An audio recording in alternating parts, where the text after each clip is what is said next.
This video is for all the women who think that men have a problem with them talking about predators. We don't actually have a problem with it. We have a problem with the way many of you go about addressing predators. I'm going to show you what I mean.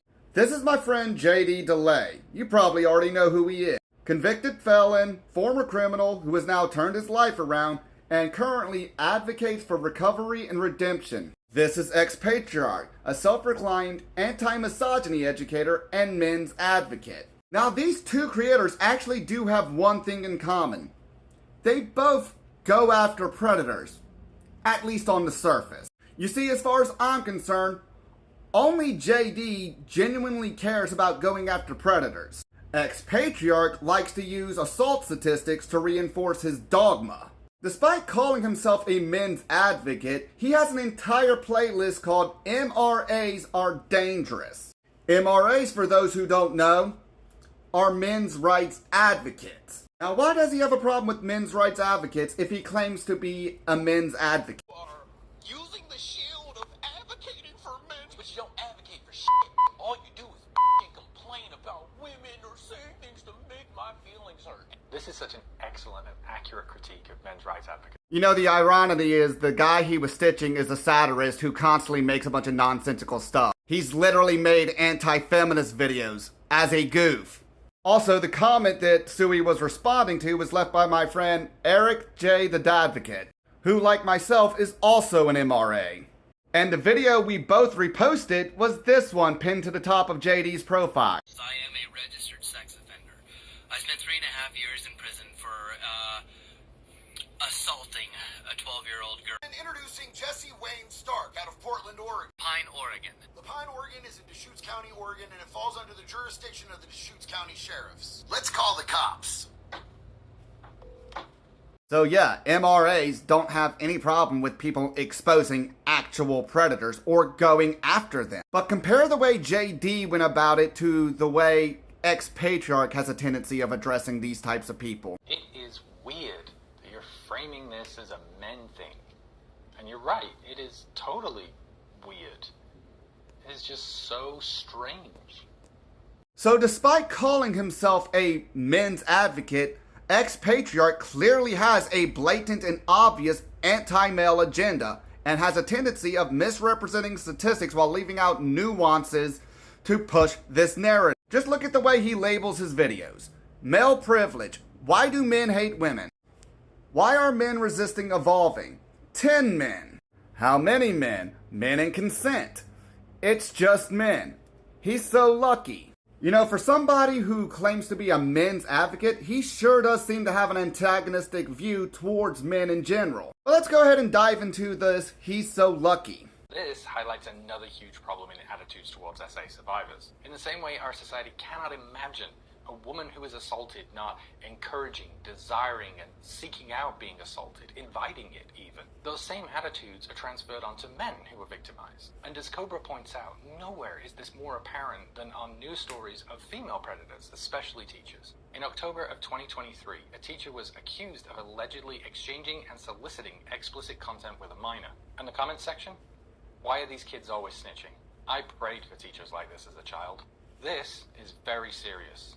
We need to track this boy down immediately to give him his Lucky Boy in America medal. Or a New Jersey teacher who admitted to assaulting a student multiple times in their car. Where was this when I needed extra credit? And while on the surface this might not sound too bad, the problem here is that he's more worried about pointing out the people in the comment sections saying that boys who deal with this are lucky than acknowledging that we have female predators who are treated with extreme leniency.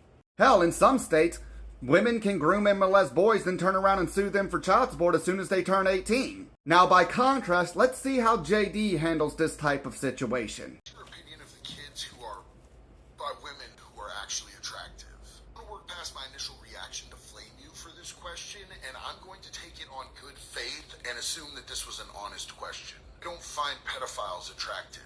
I don't think that there's anything attractive about anybody who traumatizes and victimizes children for their own disgusting gratifications. As somebody who was molested when I was a child by somebody who was a conventionally attractive man, I can tell you I don't even see them as people. Pedophiles are not people. I don't care what the outside packaging looks like. They're disgusting, vile creatures on the inside. Notice how JD did not hesitate to call a spade, nor did he try to deflect the conversation to something about what people say in comment sections when this type of thing happens. He addressed the predators themselves, not the people who give this type of behavior a pass. When you really take the time to look at the way these two go about addressing child predators or predators in general, one is clearly trying to push a narrative, and the other one is just going after predators because he doesn't like them. I want to see the lengths people will go to excuse men's terrible behavior, then look no further than this week's news about Dr. Disrespect. Yo, she opened up the bleed, she opened up the... From yesterday who kept saying inappropriate stuff about minors over and over again. Well, he was such a big, bad, tough guy that after I called him out, he made his whole account private. Shout out to JD DeLay and Dinesh, giving your boys some support, some social media notoriety. Ain't no such thing as bad press, baby. We still vote Trump in 2024. I'd recommend you go talk to the last chomo who had my name up there in his mouth and ask him how that worked out for him. So, at the end of the day, men don't have a problem with y'all going after predators or supporting guys who go after predators. But some of these predator catchers aren't genuine in their efforts and only care to talk about it to the extent to push political narratives. Ex-Patriarch is not an ally to men or women who have been assaulted. There's an old phrase that if you don't heal from what cut you, you will bleed on those who never hurt you. Ex-Patriarch encourages you to continue weaponizing your trauma and generalizing the entire male population by that standard. By contrast, JD DeLay actually goes after the predators on these apps. He puts their face up, he exposes them, he calls them out. He even exposes where they live and gets the authorities involved whenever he can. Men and men's rights advocates do not have a problem with y'all going after predators, and we do not have a problem with people who go after predators. But when that type of individual has a blatant and obvious anti-male narrative that they are trying to push, then we know they're not being genuine. And more importantly, we know that those individuals are actually pushing dangerous rhetoric. We do not have a problem with y'all talking about your trauma. What we have an issue with is you weaponizing it to use it as a justification to generalize the entire male population.